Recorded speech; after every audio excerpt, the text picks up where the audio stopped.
They told the limping nurse to stay back until 4 Marine helicopters landed, demanding, "Angel 6, you're a liability. Stay back." The words hit harder than the pain in Mira Steele's leg as she pressed herself against the cold ER wall. Her badge still said, "Registered Nurse," but the voices rushing past her no longer did.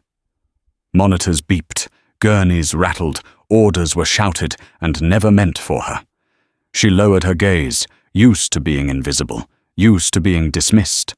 Then the sound beneath it all disappeared. Monitors fell silent, lights flickered. A deep, thunderous roar rolled through the building, growing closer, heavier, rotor blades, not 1, not 2. 4 military helicopters descended onto the hospital rooftop, freezing everyone in place. And when the intercom crackled, Marine Command requesting Angel 6. Mira's fingers tightened, because that name was never supposed to follow her here. The rain in the Cascades didn't just fall. It hammered against the corrugated metal roof of the St. Jude Remote Relief Center, like suppressed automatic fire. It was a rhythmic, drowning noise that usually unnerved the civilian staff. But for Mira Steele, it was acoustic camouflage. White noise, cover. She shuffled down the linoleum hallway, her right leg dragging with a pronounced, painful hitch. Squeak. Drag. Step, squeak. Drag, step. The heavy orthopedic brace strapped over her scrubs chafed against her skin, a constant, calculated irritant. To the casual observer, and Dr. Thorne was certainly casual, bordering on negligent in his observations, she was a broken thing. A 30-year-old nurse with a shattered tibia that never healed right. A woman who flinched at loud noises, lucky to have a job in a facility this far off the grid. Mira stopped at the supply window, wiping condensation from her thick, smudged glasses. She adjusted the frames, pushing them up her nose with a nervous tick she had perfected over 3 months. Behind the lenses, her pupils were not dilated with the fear she projected. They were pinpricks of cold calculation. She wasn't looking at her own reflection in the darkened glass.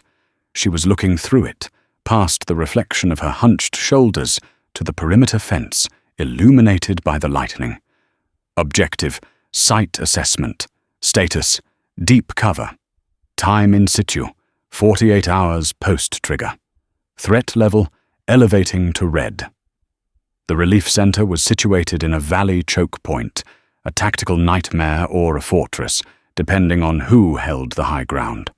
It was the only structure for 40 miles, currently housing Senator Sterling's daughter, Chloe, recovering from a skiing accident, the public relations euphemism for a chemically induced overdose detox. Mira picked up a box of localized anesthetic. Her hand, which had trembled under Thorne's gaze moments ago, was now steady as a surgeon's. Her grip was iron. "Mira, I thought I told you to organize the gauze. You're staring into space again." Nurse Ratliff, Brenda, barked from the nurse's station, shaking her head with pitying disdain. "Honestly, honey, if you can't handle the night shift, just say so." "Doing it now, Brenda," Mira said, pitching her voice an octave higher than her natural register, infusing it with a breathy, apologetic weakness. She turned, accentuating the limp, allowing her hip to drop dramatically. Anatomy of a deception, Mira thought, analyzing her own movement. The limp forces people to look down. It lowers their eye line.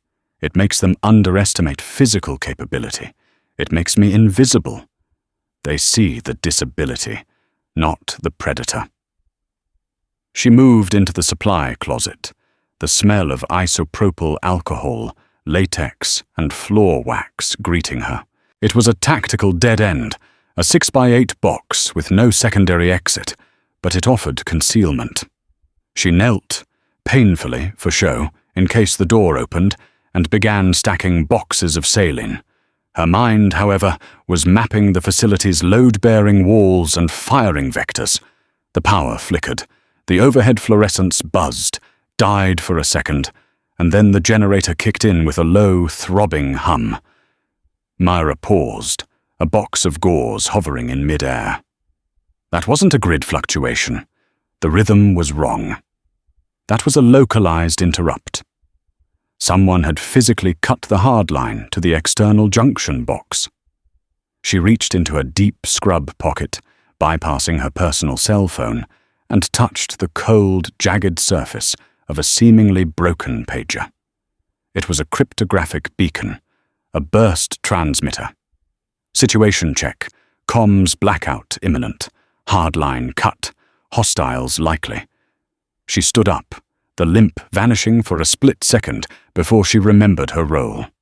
She grabbed a heavy industrial mop. If trouble was coming, she needed a weapon that didn't look like a weapon. A hickory mop handle was essentially a bow staff if you applied enough torque to the strike. "Dr. Thorne," Myra called out, stepping back into the hallway, her voice trembling. "The lights, they flickered." "Fix the generator, Aris," Thorne was yelling at the terrified maintenance tech, ignoring Myra completely. "We have a VIP patient on life support protocols. If the ventilator fails, Sterling sues us into the Stone Age." Myra lowered her head, acting the part of the scolded subordinate. They didn't see it. The way the shadows outside the main entrance were moving against the wind. The rain was masking thermal signatures, but it couldn't mask displacement. 6 targets, moving in a diamond formation. Standard PMCC breach protocol. Myra's heart rate dropped to 45 beats per minute, the physiologic calm of a predator entering the tall grass. She shuffled toward the lobby, gripping the mop bucket handle until her knuckles were white, not from fear, but from readiness. "I said stay back, Steele," Thorne shouted, turning on her. "I'm just checking the floor is dry, Doctor. I don't want anyone to slip." She needed to be close to the door. She needed to see the breach. The lobby doors didn't open. They exploded inward. It wasn't a chaotic shatter. It was a kinetic breach charge. The glass turned to dust under the impact of the pressurized ram, and the concussive blast blew the rain into the lobby. 4 figures swept into the room before the shards even hit the floor. They were dressed in sterile black tactical gear, unmarked, professional. Gas masks obscured their faces, giving them an insectoid, inhuman appearance. Visual ID, HK-416 carbines, suppressed. 10-inch barrels for CQB, EO Tech holographic sights, body armor, level 4 ceramic plates, heavy, cumbersome, movement, fluid, military trained, likely private military contractors, PMCs, or rogue elements. "Everybody down, hands where we can see them, now!" The lead operator's voice was distorted by the mask, booming and mechanical. It wasn't a request. It was a command, backed by lethal force. Dr. Thorne froze, his arrogance evaporating instantly into primal terror. He threw his hands up, stumbling back against the reception desk. "We are medical personnel. This is a neutral zone. You can't be here." "Silence!" The leader struck Thorne with the butt of his rifle, a quick, efficient muzzle thump to the solar plexus. Thorne collapsed, wheezing, gasping for air, his face turning purple. Myra dropped her mop with a loud clatter. She fell to her knees, letting out a convincing whimper, curling into a ball near the reception desk. She covered her head with her hands, shaking violently. Tactical monologue. Objective: protect the VIP. Survive. Distance to hostile 1, 4 meters. Distance to hostile 2, 6 meters. Threat assessment: high. They aren't here to negotiate. They are here to sanitize. Secure the perimeter. Locate the target. Sterling's girl. Room 404, the leader commanded. 2 of the men peeled off, moving toward the stairs with terrifying efficiency. Their boots barely made a sound on the tile. Myra peeked through the gaps between her fingers. She saw the boots of the leader. Heavy tread. Mud-caked. He was scanning the room, checking for threats. His gaze swept over the cowering doctor, the trembling nurses huddled by the station, and finally landed on Mira. He saw a terrified woman with a bulky leg brace huddled in a ball of fear, sobbing quietly. He saw zero threat. He looked away. Mistake, Mira thought. Fatal error. You. The leader pointed his rifle at Brenda. Get up. Take us to the server room. We want the surveillance drives. Wipe everything. Brenda was hyperventilating, tears streaming down her face. I don't know where the keys are. Please. The man racked the slide of his weapon. The metallic clack-clack echoed in the silent lobby like a gavel. Do not lie to me. Move. Mira shifted her weight. Her hand slipped into her scrub pocket, her fingers brushing a pair of heavy-duty trauma shears. High-carbon stainless steel, blunt tip, but the blades were serrated and strong enough to cut through a penny or a carotid artery. She calculated the vectors. If she moved now, she could take the leader. A strike to the popliteal artery behind the knee to drop his height, followed by a blade insertion into the soft tissue of the neck, bypassing the armor. 1.2 seconds execution time. But there were 3 others in the room. 2 on the stairs. She didn't have the angle. If she engaged, the 2 on the stairs would hear the commotion and execute Chloe before Mira could reach the 2nd floor. Wait. Patience is a weapon. Let the situation develop. She needed a distraction.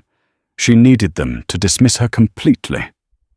Please, Mira sobbed loud enough to be heard, raising her head slightly, spit bubbling at the corner of her mouth in a display of utter panic. Please, my leg. I need my medication. It hurts. The leader looked down at her with disgust. Shut the cripple up. One of the subordinates walked over, a massive man with a shotgun slung across his chest. He loomed over Mira, his shadow swallowing her. Quiet, or you won't need meds anymore. He kicked her shin, hard. It hurt, but not the way he intended. He kicked the brace. The carbon fiber absorbed the impact, but the force jarred her hip. Mira let out a scream that shattered glass, flailing her arms, knocking over a tray of instruments. It was a performance worthy of an Oscar. Get her out of here, the leader growled. Toss them all in the break room. Execute the doctor if he keeps wheezing. He's annoying me. The subordinate grabbed Mira by the scrub top and hauled her up. She went limp, dead weight, forcing him to use both hands to drag her. Tactical monologue. Contact established. Grip strength. Average. Center of gravity. High. Weapon retention. Poor. Sling is too loose.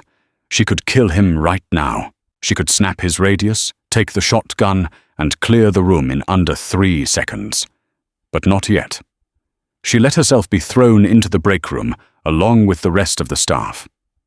The door slammed shut. The sound of a heavy lock sliding into place followed.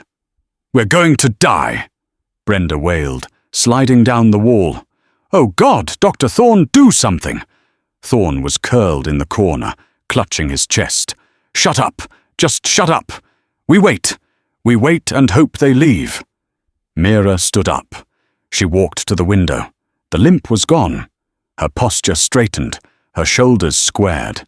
She pulled the trauma shears from her pocket and spun them around her finger, the metal flashing in the generator light. What are you doing, Steele? Thorne hissed, seeing her silhouette. Get away from the window. You'll get us killed. Mira ignored him. She looked at her watch. Elapsed time since beacon activation.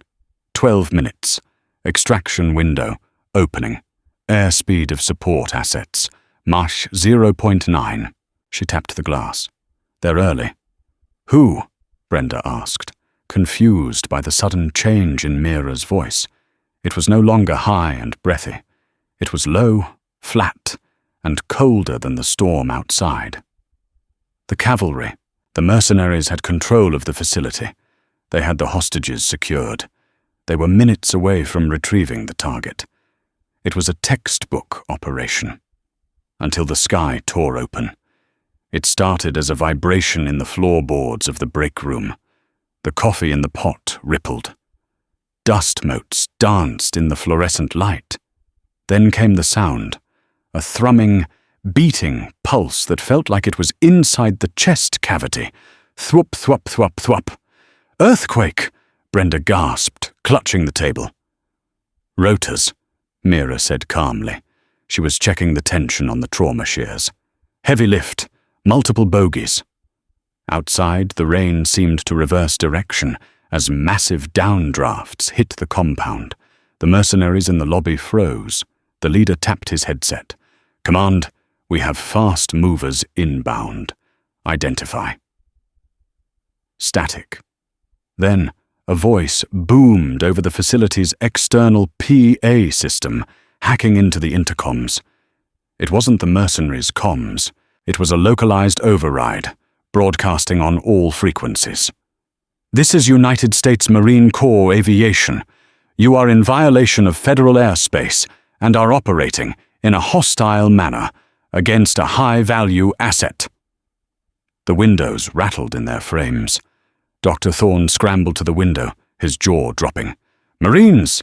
For a senator's daughter?" Mira shook her head, a dark smile playing on her lips. Not for her. Through the rain-slicked glass, 4 massive shapes descended from the storm clouds. CH-53K King Stallions, the beasts of the Corps. They didn't circle. They flared hard, their landing gear crushing the pristine flowerbeds of the relief center. The sheer violence of the landing shook the building to its foundations. The back ramps of the helicopters dropped before the wheels even touched the mud.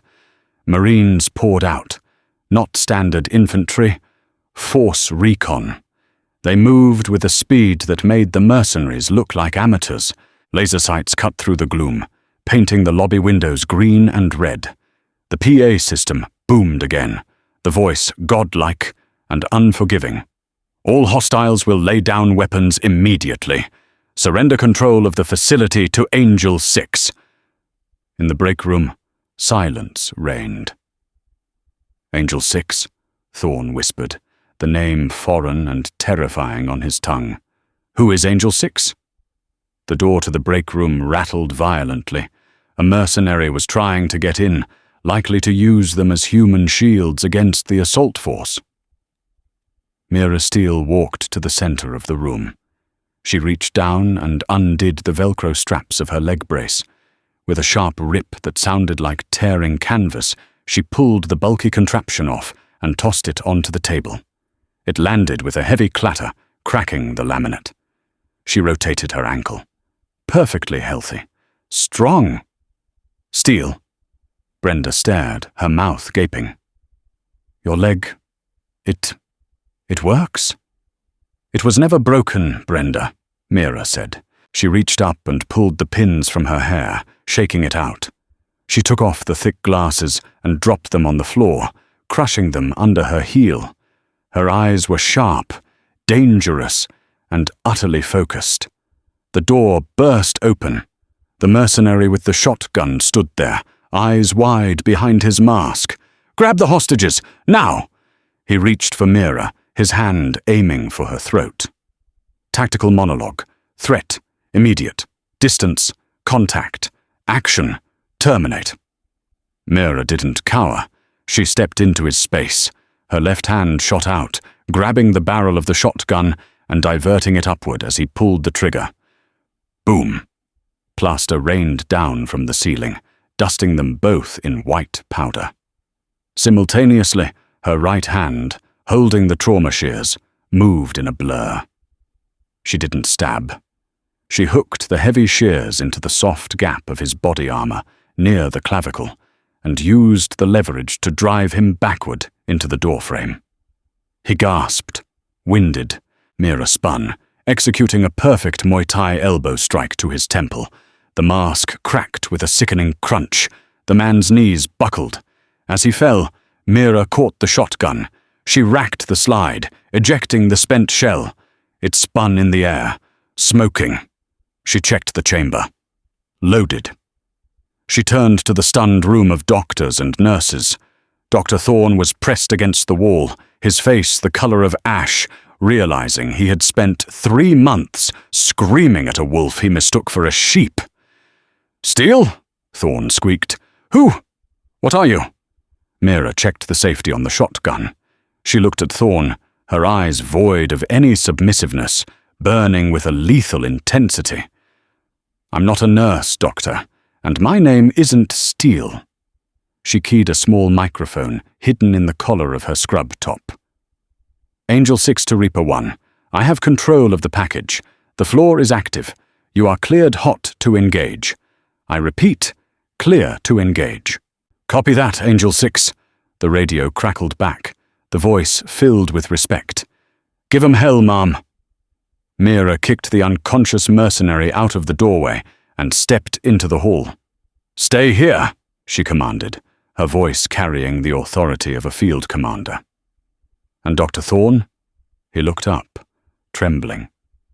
"If you yell at me one more time," Mira said, racking the shotgun again for emphasis, "I will ensure your dental records are the only way they identify you." She turned and walked toward the lobby, moving toward the gunfire. No limp, no hesitation. Only war. The hallway leading to the lobby was a fatal funnel, a narrow corridor offering zero cover and perfect sight lines for anyone waiting at the other end. Mira pressed her back against the drywall, the captured Remington 870 shotgun held high against her shoulder in a modified depressed retention position. Tactical monologue. Objective, flank the lobby hostiles. Environmental factors, low light, atmospheric interference, smoke/dust. Hostile count, 3 remaining in lobby, 2 unlocated, likely level 2. Heart rate, 52 beats per minute. She didn't run.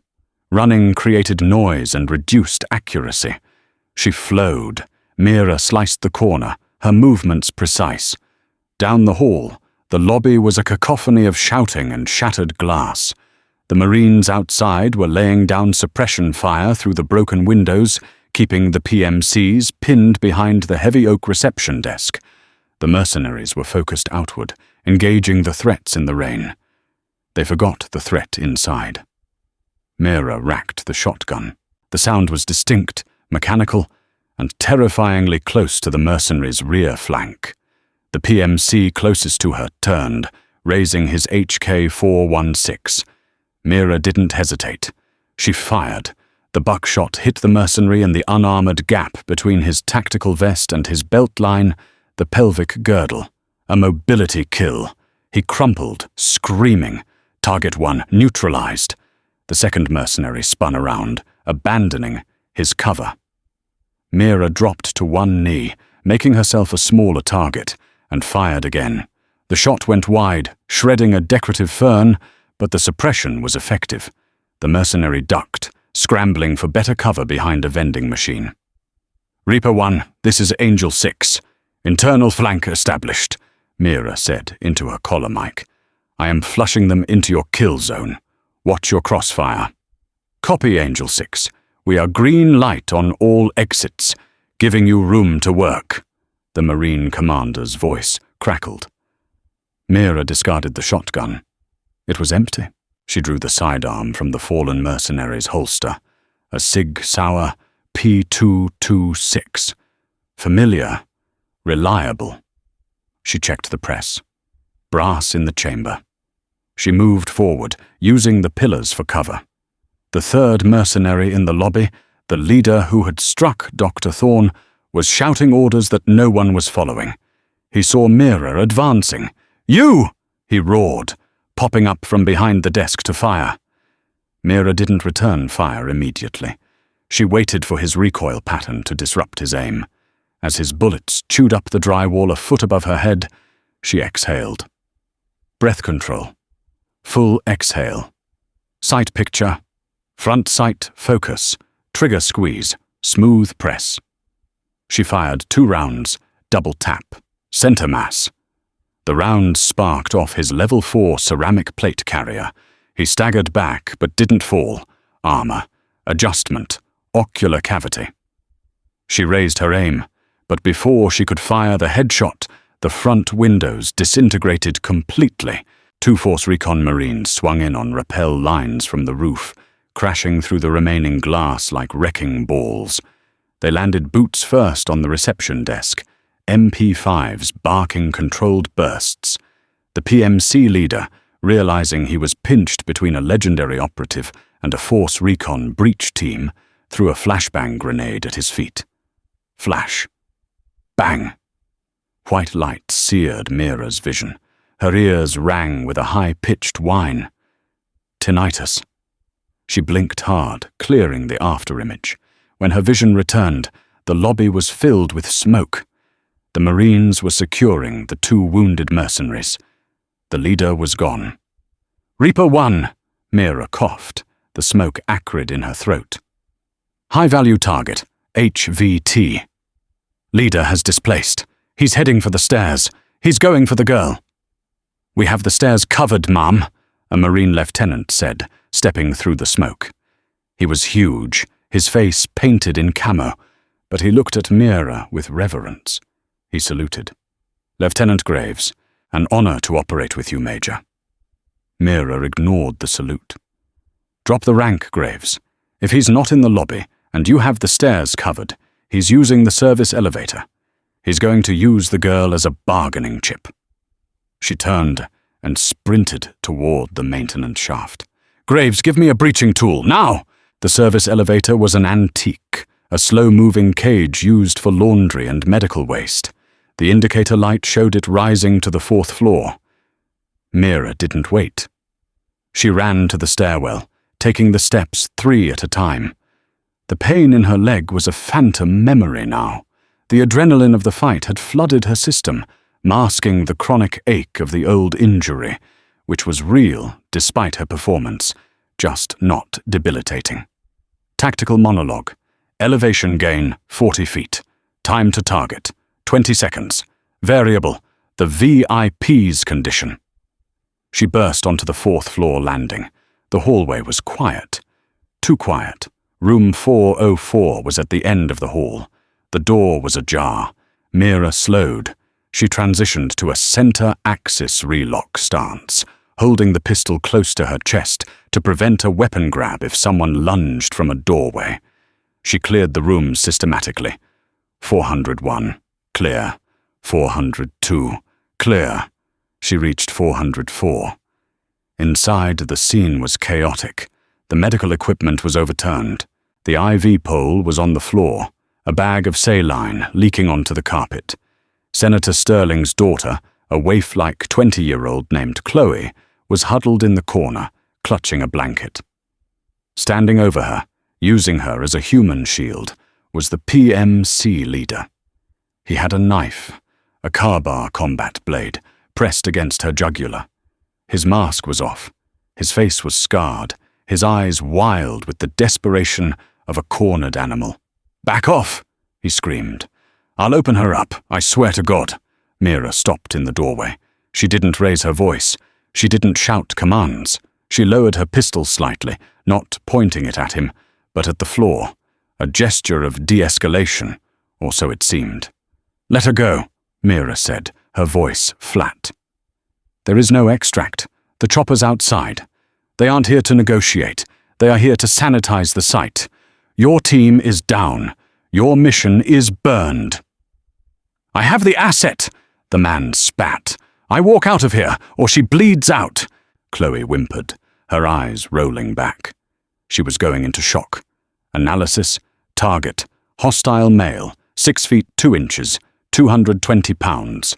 Weapon, 7-inch fixed blade. Hostage proximity, 0 separation. Shot opportunity, non-existent. Risk of collateral damage, 90%. Mira took a step forward. "You don't want her. You want the code." The man froze.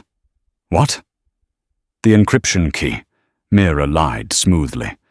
"The senator didn't send her here for rehab. He sent her here to hide the ledger. It's not in her head. It's in the safe downstairs. I can open it." Greed flickered in the man's eyes, just for a microsecond. But in close quarters battle, CQB, a microsecond is a lifetime. Slowly, the man hissed, hands where I can see them. Mira raised her hands slowly. As she did, she triggered the magazine release on her pistol. The magazine dropped to the floor with a metallic clack. The man's eyes instinctively darted down to the noise. Reflex action. Distraction successful. Mira lunged. She didn't go for the man. She dove for Chloe's legs, tackling the girl and pulling her down and away from the knife. The blade sliced air where Chloe's neck had been a fraction of a second before. Mira rolled, covering Chloe with her own body. The mercenary roared and brought the knife down in a stabbing arc aimed between Mira's shoulder blades. Mira caught his wrist mid-air. Her grip was like a vice. She twisted his arm, using the momentum of his own strike against him. There was a sickening snap as the radius bone gave way. The knife fell. Mira spun on her back and kicked upward, driving the heel of her boot into his chin. His head snapped back, and he collapsed, unconscious. Mira scrambled up, checking Chloe. "Check for bleeding. Talk to me." I... Chloe stammered. "You're fine," Mira said, her voice softening just enough to be human. "Stay down." She picked up a pistol, inserted a fresh magazine from her back pocket, and aimed at the unconscious man. "Reaper 1, this is Angel 6. The package is secure. Hostile neutralized. Sent the corpsman to room 404. "Solid copy, Angel 6. LZ is hot, though. We have a situation." Mira frowned. "Define situation." "We're taking mortar fire from the ridge. Someone really doesn't want us leaving." The building shook as a mortar round impacted the parking lot, dangerously close to the idling king stallions. Mira helped Chloe up. "Can you walk?" "My legs, they feel like jelly," Chloe cried. "Adrenaline dump," Mira said clinically. "Breathe in through your nose for 4 seconds, hold for 4, out for 4. Do it." She hauled the girl up and moved into the hallway. Lieutenant Graves met them at the stairs. "Major, we need to move. They have a spotter on the ridge walking the mortars in. Next volley hits the roof." "Get the girl to the bird," Mira ordered, handing Chloe to the lieutenant. "I'm staying." Graves stopped. "Negative, Mom. The order is to retrieve you. Angel 6 is the primary package. The girl is secondary." Chloe looked at Mira, confusion warring with fear. "They're here for you?" Mira ignored the question. "Graves, those mortars will shred to the fuselage of those birds before you can lift. I need to suppress that ridge." "With what?" Graves argued. "We have small arms. That ridge is 800 meters out." Mira turned back toward the supply closet, the one Dr. Thorne had banished her to. "I have a distinct advantage, Lieutenant. I've had 48 hours to prep this kill box, and I don't leave things to chance." She ran back into the supply closet and kicked aside the mop bucket. Behind a false panel in the drywall, wrapped in oilcloth, was a long, black case. She unzipped it. Inside lay a Chetak M 200 intervention sniper rifle, .408 caliber, the kind of weapon that could hit a target over a mile away with surgical precision. "You had a sniper rifle in the supply closet?" Graves asked, stunned. "I like to be prepared," Mira muttered. She grabbed the rifle and a box of ammunition. "Get the girl on the chopper. Tell the pilots to spin up, but keep the rotors pitched for negative lift to stay stable. I'll buy you your window." Mira sprinted to the 4th floor balcony.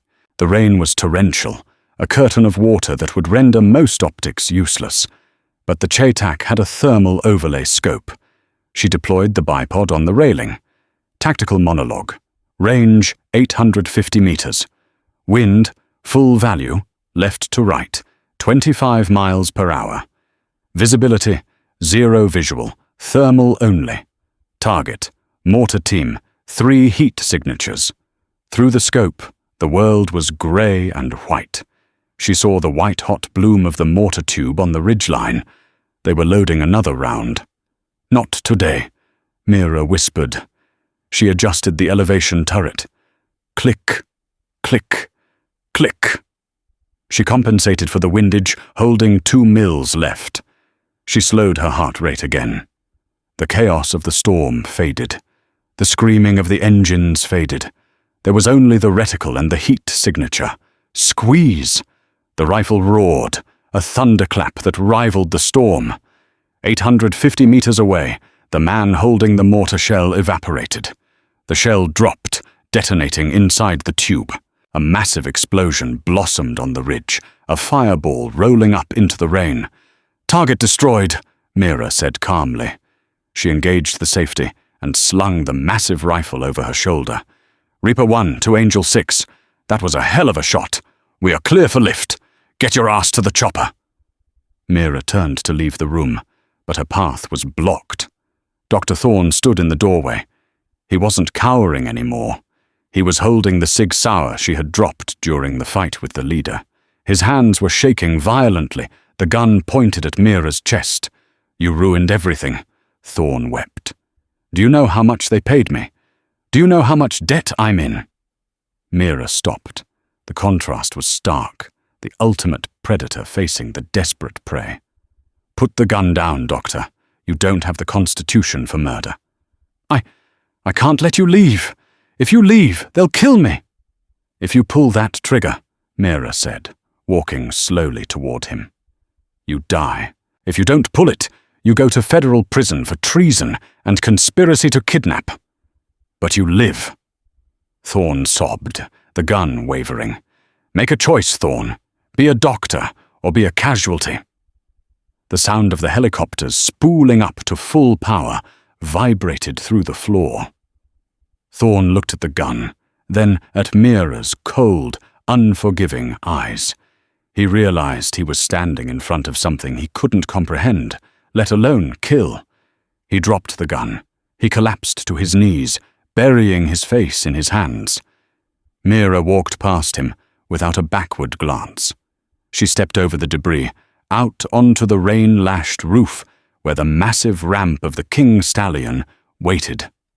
Lieutenant Graves reached out a hand to pull her aboard. Mira took it.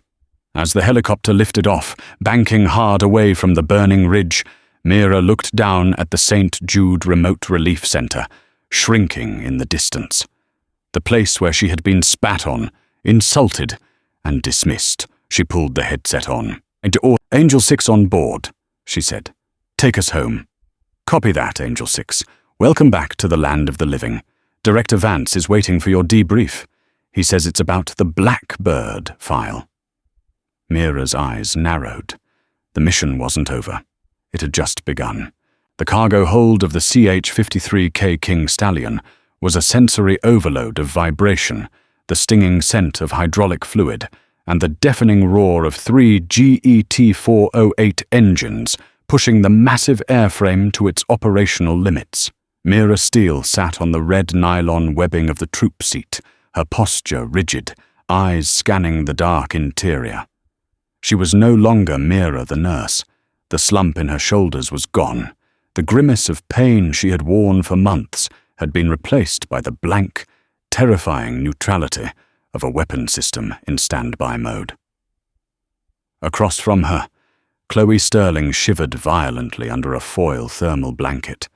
The girl's eyes were wide, fixated on the blood, some of it Mira's, most of it from the mercenaries, drying on the blue scrubs.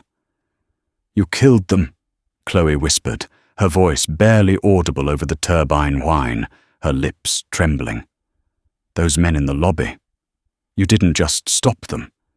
You erased them." Mira leaned forward, her expression unreadable.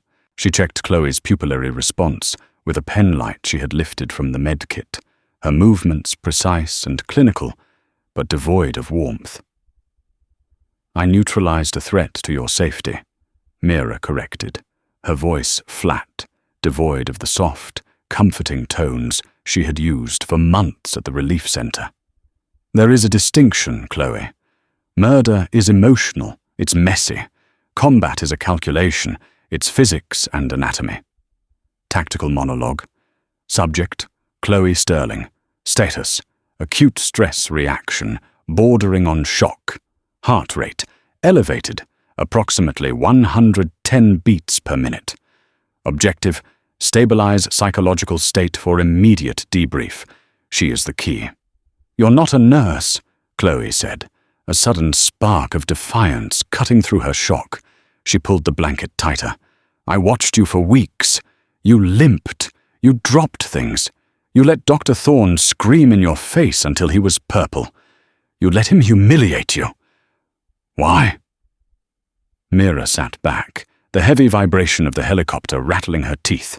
She began to strip the medical tape from her wrists, revealing scarred, hardened skin. Because camouflage isn't just about wearing green in a forest, Chloe. It's about becoming what people expect to see. They expected a broken, middle-aged woman, terrified of her own shadow. I gave them that. It made me invisible, and invisibility is the only armor that matters. The crew chief, a grizzled gunnery sergeant with a headset, tapped Mira on the shoulder and pointed frantically to the front of the aircraft. Ma'am, pilot says we have a specific change in flight plan. We aren't going to Lewis McCord. We're diverting to the Hive. Mira's eyes narrowed instantly. The Hive was a black site, buried under a mountain in the Nevada desert. It was a facility designed for high-level interrogations, asset retirement, and things that never made the official logs. It was not a hospital for a senator's daughter. Why the divert, Sergeant? Mira yelled over the noise, unbuckling her safety harness. Director Vance's orders. He says the package is hotter than anticipated. Something about viral contamination of the intel. He wants immediate containment. Mira moved to the cockpit, her balance perfect, despite the chopper banking hard to the south. She grabbed the pilot's spare headset, pressing it to her ear. This is Angel 6. Explain the divert. Over. Director's orders, Major, the pilot replied, his voice tense, sweat visible on his neck. We've been flagged. The agency believes the leak came from inside the relief center. They're locking it down. Everyone is a suspect, including you. Mira looked out the cockpit window. The storm clouds were breaking, revealing the barren, ochre landscape of the high desert below. They were flying into a trap. Analysis, objective change, survival to containment. Threat, internal agency politics. Betrayal, probable. Asset value, the girl knows something.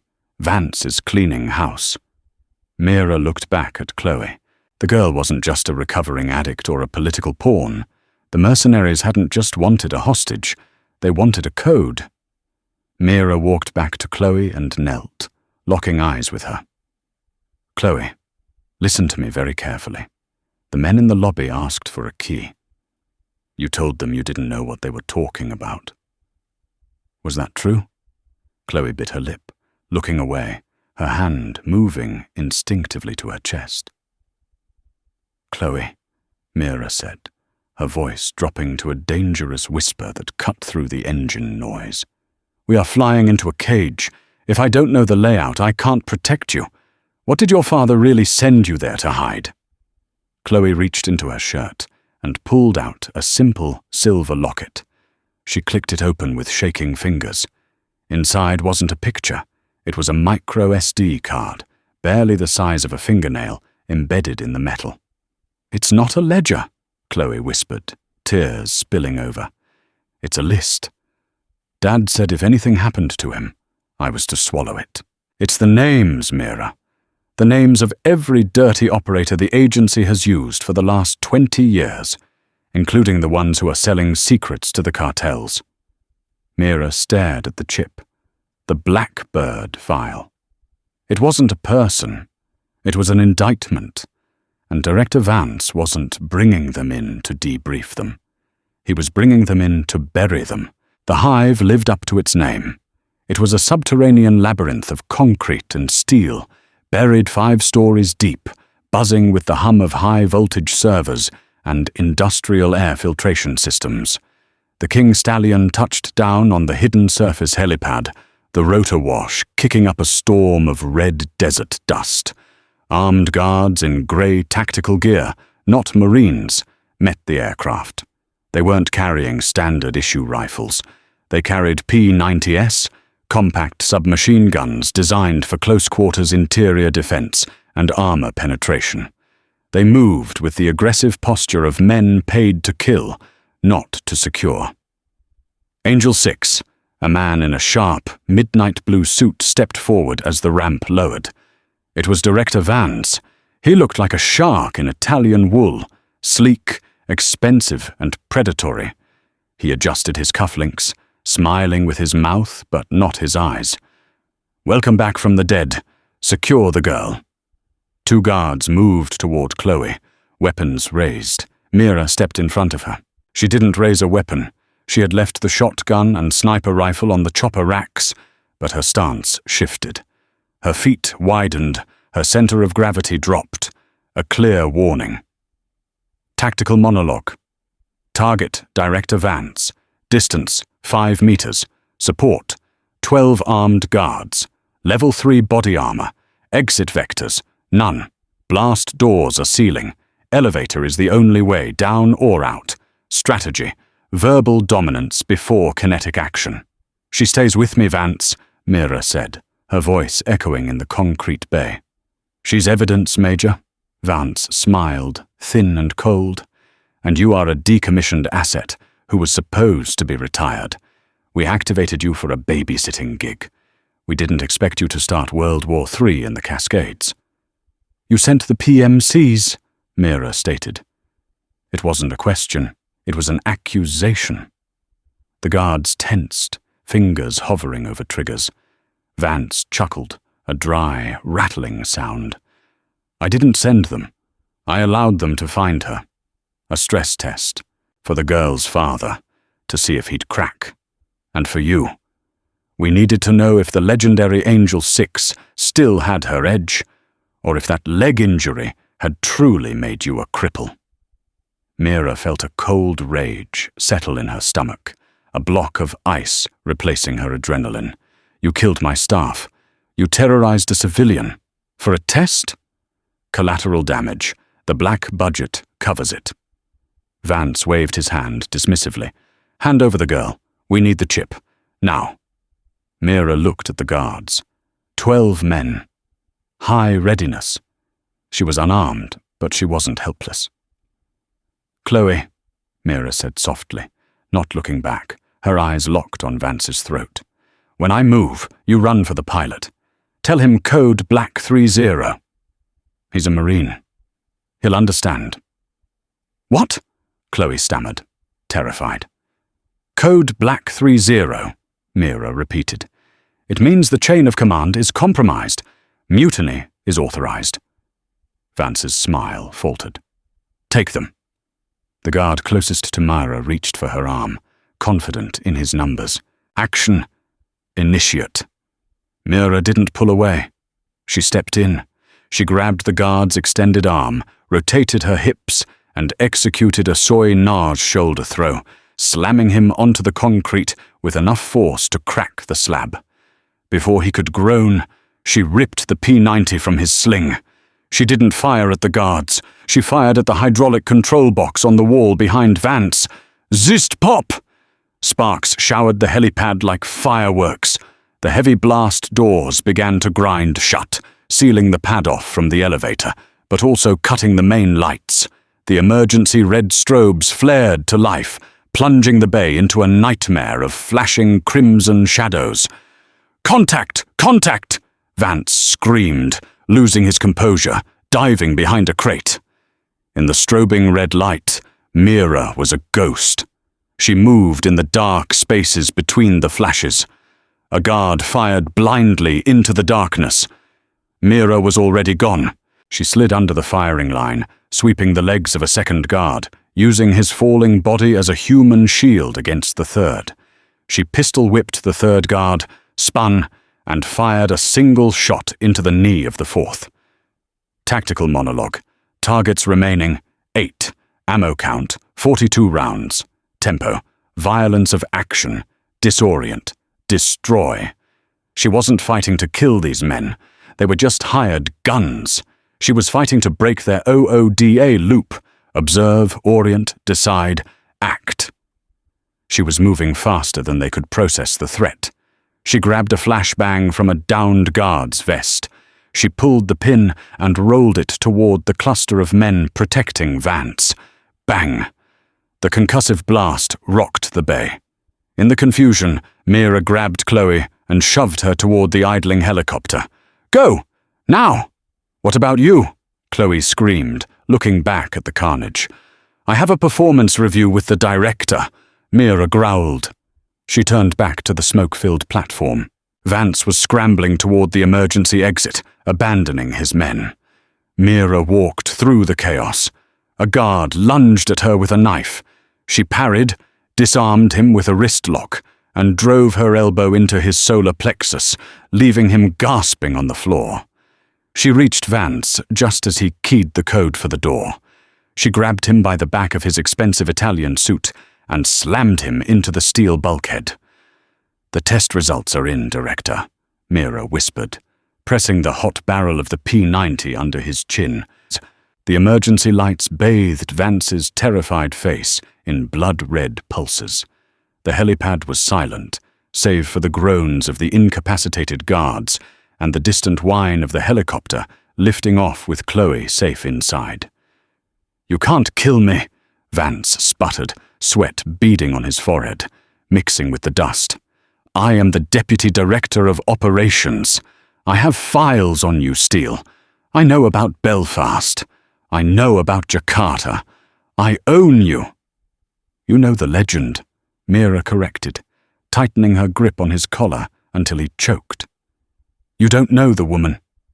She stripped him of his comms unit and his sidearm, tossing them over the edge of the platform into the dark ventilation shaft below. They clattered away into the abyss. The Blackbird list, Mira said, her voice calm and terrifying. It's on the chip. Chloe is safe. She's going to upload that list to the secured servers at the Pentagon, bypassing your office. By the time you get out of here, every agency, from the FBI to Interpol, will be looking for you. Vance's eyes widened, the reality of his situation crashing down. You planned this? From the beginning? I improvised. Improvise. Adapt. Overcome. Semper For, Vance. A heavy thud echoed from the blast doors. The backup security team was cutting through with torches. Sparks began to fly from the hinges. Mira had minutes, maybe seconds. She looked at the elevator. Locked down. Then she looked at the service hatch in the floor, the main intake for the ventilation shaft she had thrown the gun down. Tactical monologue. Escape route. Vertical ventilation shaft. Destination. Surface level drainage. 2 miles west. Risk. Extreme. Alternative. Death or capture. You're done, Vance, Mira said, shoving him away with enough force to send him sprawling. The nurse is gone. The cripple is gone. If you ever send anyone after me or that girl again, I won't come for a chat. I'll come for a funeral. Yours. Vance straightened his tie, trying to regain some dignity as the blast doors groaned. You'll be a fugitive, Steele. You'll never stop running. You'll never sleep. Mira walked to the ventilation hatch and ripped the grate off with one hand, the metal screeching in protest. She looked back at him, her silhouette framed by the red light, a warrior born of chaos. I don't run, Director. I hunt. She dropped into the darkness just as the blast doors blew open, vanishing into the belly of the mountain. 3 days later, a café in Paris in the 11th arrondissement. It was raining, a gentle, cleansing drizzle compared to the storm in the Cascades. Mira sat at a corner table, nursing a double espresso. She wore a wig, a short, chic blonde bob, and contacts that turned her eyes a piercing green. She read the International Herald Tribune. Senator's daughter exposes intelligence corruption ring. Deputy Director Vance indicted on treason charges. Massive manhunt underway for rogue agent. Mira smiled slightly. She folded the paper. Her phone buzzed. A burner, purchased with cash. She picked it up. "It's done." Chloe's voice came through, clear and strong. "I'm safe. Dad is safe. We're in protective custody. Real custody this time." "Thank you, Mira." "Don't use that name," Mira said gently, watching the pedestrians pass by. "Right. Thank you. Angel. Stay safe, kid. Watch your six." Mira hung up. She dropped the phone into her half-finished coffee cup, the liquid sizzling as it shorted the electronics. She stood up, leaving a €20 note on the table.